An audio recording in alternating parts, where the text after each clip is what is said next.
même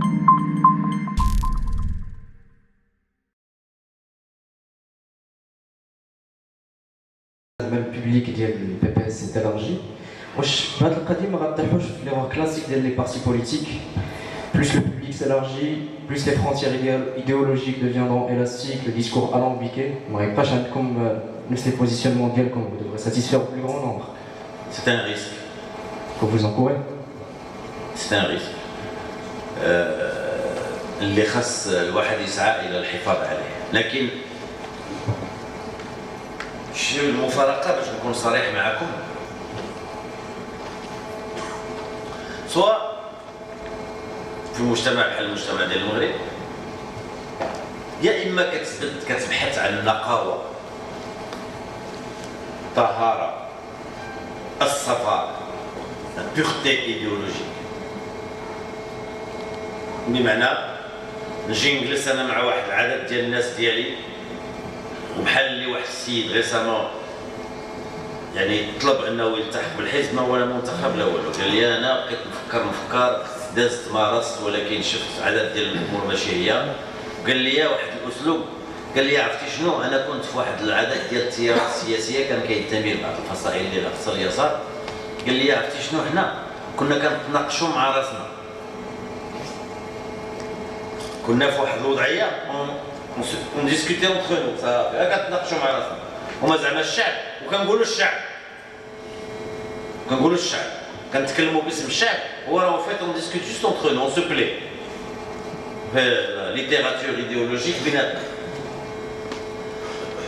فالحزب بالطبع مر من فترات صعيبه،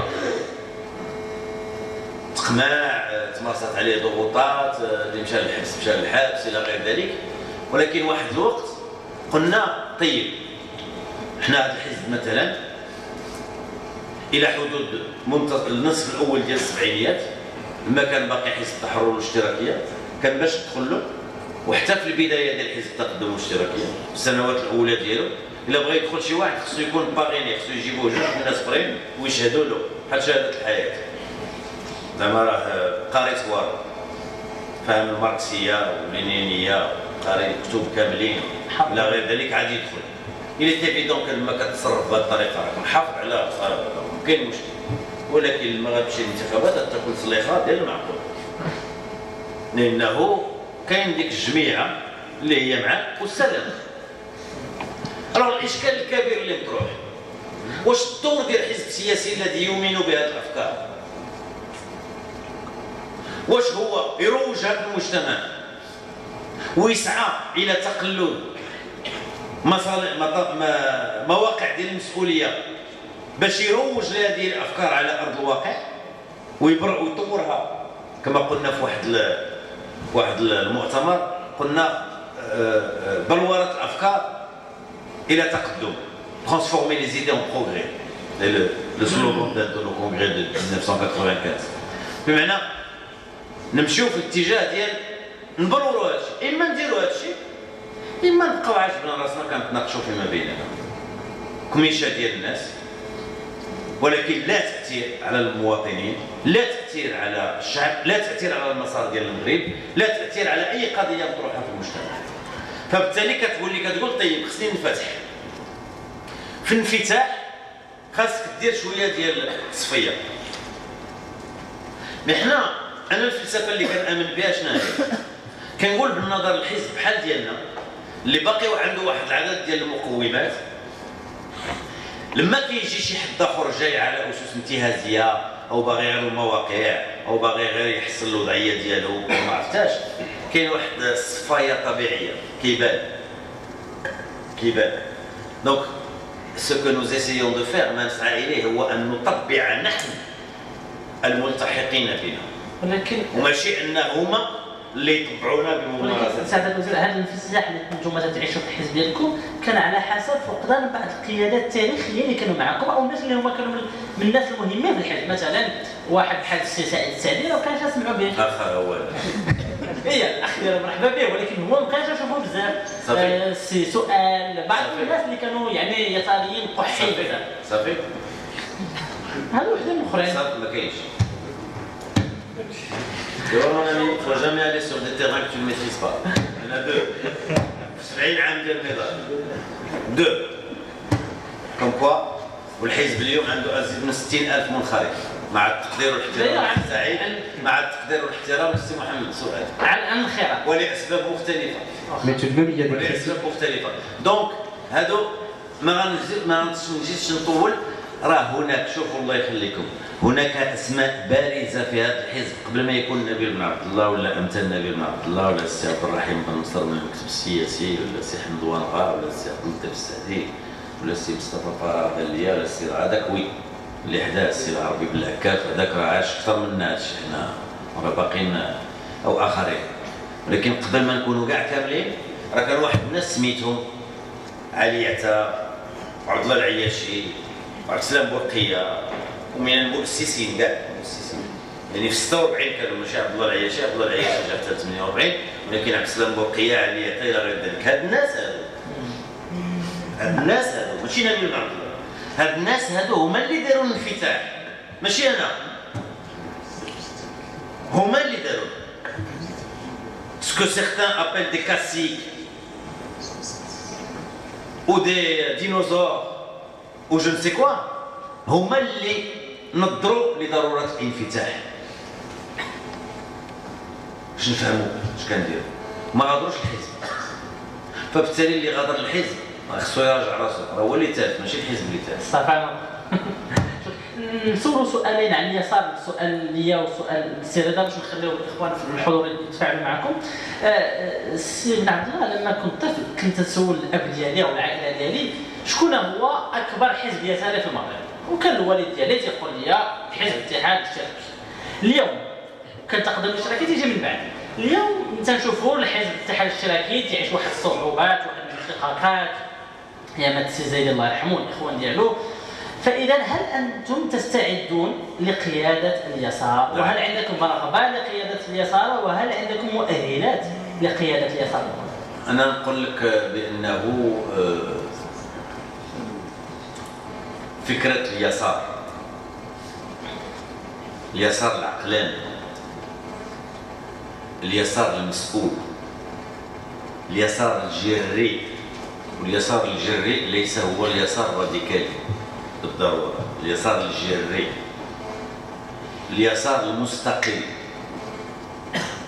اليسار الذي يؤمن بضروره الحفاظ على الاخلاق اليسار الذي يؤمن بضروره المعقول والجديه في التعامل امام المواطنين وامام باقي الفرقاء اننا ماشي غير نستعد ليه نحن اليوم قاطرة هذا اليسار ديجا وسين الانتخابات المقبلة وسيتأكد لك ذلك من بعد نعاود نعرض عليكم ان شاء الله وانت غتشوف ديك الوقت الوليد باقي حي لا معنا بلاصه معنا بلاصه عنده الحق حقيقة ولكن نلتقي ما بعد شو تنبير وآنذاك سيكون الجواب أعتقد أنه مختلف لماذا؟ ماشي حنا كنبتهجوا إلى ذلك باش نتفاقوا مزيان شنو تكون مناسبة باش نأكد على حنا نريد يسار بهذه القيم اللي تكلمت عليها فاعل في المجتمع اللي ماشي بالضرورة كما مع الأسف يؤمن بذلك الاتحاد الاشتراكي للقوات الشعبية اللي في عمقه كان دائما يعتبر أنه هو اليسار بوحده وهناك من كان يجيبنا في مرحلة ما بأن احنا سميتنا هي الاتحاد الاشتراكي للقوات الشعبية يعني هما وبالتالي اللي كيعتبر راسو بأنه يدخل في إطار القوات الشعبية خصو يجي يدخل عند الاتحاد الاشتراكي يعني العلم مع العلم أننا احنا توجدنا 20 عام قبل منا وإلا قلنا كاتحاد 30 عام قبل منا 20 عام قبل الاتحاد الوطني للقوات الشعبية و30 عام قبل الاتحاد الاشتراكي ويقدموا لنا جواب من هذا النوع لأن كان هناك واحد الميل إلى أنه كاين يسار واحد هو الاتحاد الاشتراكي على أي حال هذا سامحهم الله في ذلك مع ذلك كنا نكافح وتبين وفرضنا نفسنا في النهاية إلى جانبهم والكتلة الديمقراطية وغير ذلك. هذا الشيء كله